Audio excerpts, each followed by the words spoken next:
Good morning, and May the 4th be with you. That's right, today, Monday, May the 4th, is sponsored today by Star Wars and this epic mug. And yes, May the 4th, great day to, to celebrate Star Wars. My brother in law got me this mug for Christmas. I don't know if you can see all of it, but some of the great characters of Star Wars, their different lightsabers, which is kind of cool. I'll try not to spill it on my computer here.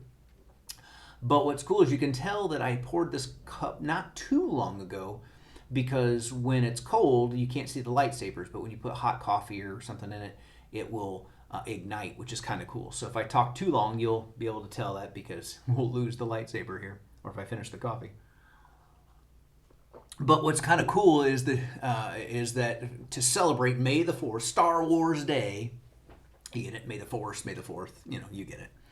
To celebrate, the girls and I started a Star Wars marathon on Friday. Watched a couple of the movies, and then Saturday a couple of movies, yesterday a couple of the movies, and today, this evening, on May the 4th, we're going to finish all of the Star Wars movies. I know you guys are very excited about that for us, I can tell. But with no offense intended at all to our Catholic brothers and sisters. I was in Catholic church a long time ago, and a number of times Catholic people in my family, Catholic background. And I remember the priest said something like, may the Lord be with you. And the church, the congregation is supposed to say, and also with you. And so in that realm, I would say there's never a more appropriate way to respond to may the 4th be with you than to say also and also with you. So that's just a nice customary response there. No offense, just trying to be silly. So yeah, that's Star Wars, and thanks for putting up. I've just talked 2 minutes about Star Wars, which is certainly okay. But also just kind of some things of note, some things to kind of catch up on. Is first, I want to say thank you for everyone who tuned in yesterday, Sunday, to our first, since the pandemic hit, our first kind of live or attempt at a live worship service. And it's one of those crazy things because it just almost worked the way we planned. Cheryl and her team were ready, did a great job having us prepared. The worship went well. The internet held up strong. The computer did great. The camera did great. But somewhere about halfway through, we had a series of microphone mishaps.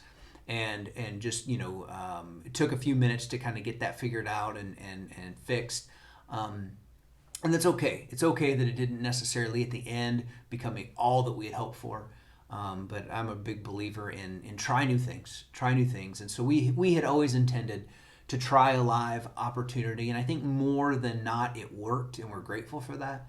But for the next couple of weeks, obviously we'll kind of go back to normal, being the new normal of recording and providing those on Sundays at 9 and 10:30, both on my page and the Catlin Church of Christ page. And so, but I'm just really grateful about what we tried yesterday, and thankful to you, the church, being flexible and hanging with us, and just we did it together, and we were still able to interact a little bit more than we've have been able to. So that's good.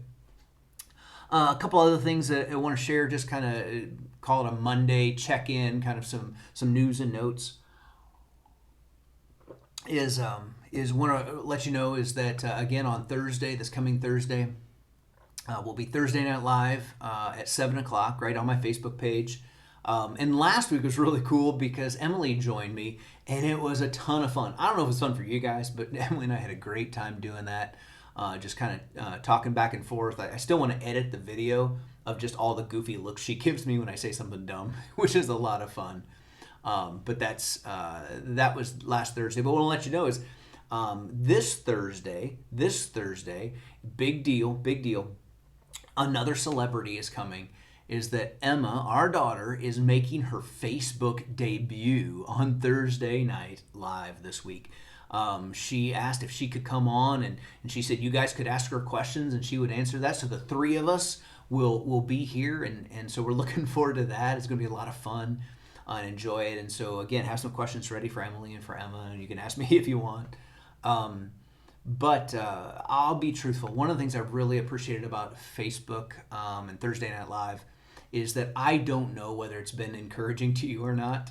but it has been encouraging to me. I've tried, I've hoped. My goal has been that it's encouraging to those who tune in. But I'll tell you, at least from my end, is it feels like for a little while, for 45 minutes or an hour, it feels like we're a little more together as a church and people, as friends and family. Again, I know there's still a screen in between us, but for an hour, it kind of feels like we're together. Does it feel like that to you? It does to me. And so I've really enjoyed that. We look forward to that as well. Also, moving on to another announcement, I want to let you guys know again, this Saturday is our next community meal. Saturday, May 9th, 4:30 to 5:30. And again, it's free. It is free. It's free. Some people have wanted to donate, and that's been great because it helps us just pay for the next meal.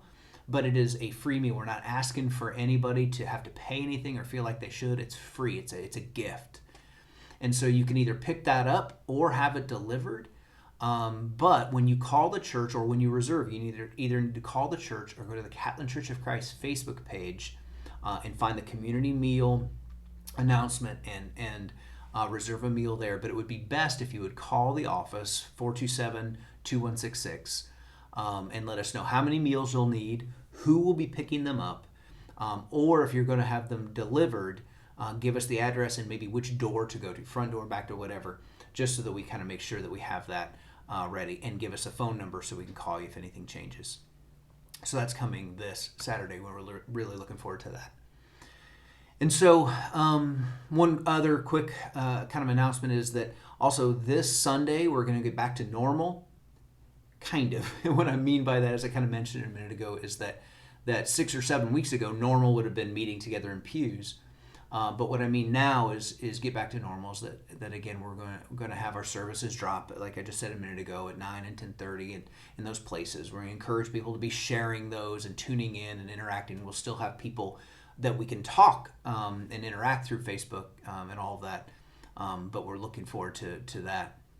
But this week starts our Vision and Value series. We talked about it a little bit last week, kind of a preview, a trailer, if you will. But our series, Whatever It Takes, is that DNA level commitment as a church that we want to make to the things that are most important about who we are and why we're here. And the reason we're rallying around that phrase, whatever it takes, is because sometimes we can be guilty of saying things like, sure, whatever it is, I'll do that if I have time, or if I get around to it, or I might give it a try and see how it goes. But that's not how we want to live out our Christian convictions and our vision and values here at the church, is that we want to do whatever it takes to live out the central core issues and passions and pursuits that we're supposed to be about as believers. And so we have these vision and values, things we want to share. Whatever it takes to look up in worship is week 1. Whatever it takes to speak up in evangelism is week 2. And whatever it takes to team up in connection and community is week 3. And what I want to share in this little video, but also in the series, is that these things aren't meant to be extra or optional. These things aren't meant to be kind of the periphery of our Christian community, but they're meant to be central, to be the central passions and pursuits of God's people, that we look up in worship, that we speak up in evangelism, and that we team up in connection and community as believers. I mean, those have to be who we're about. And so this week we're going to kind of hop off and jump off and get started in being a church that does whatever it takes to look up in worship and celebration of who God is and what God has done. And so we are going to talk about what worship is, and I think that'll be important, and also what worship isn't, because sometimes I think we have kind of a limited and sometimes even incorrect view and understanding of what worship is. So we're going to talk about worship, what it is and what it isn't. We're going to talk about how to develop a heart and lifestyle of worship. Another thing we're going to talk about is we're going to talk about how we can overcome the barriers to worship. And I'm not just talking about the barriers to singing. That might be something we talk about. But literally the barriers of overcoming those barriers that keep us from being people of worship.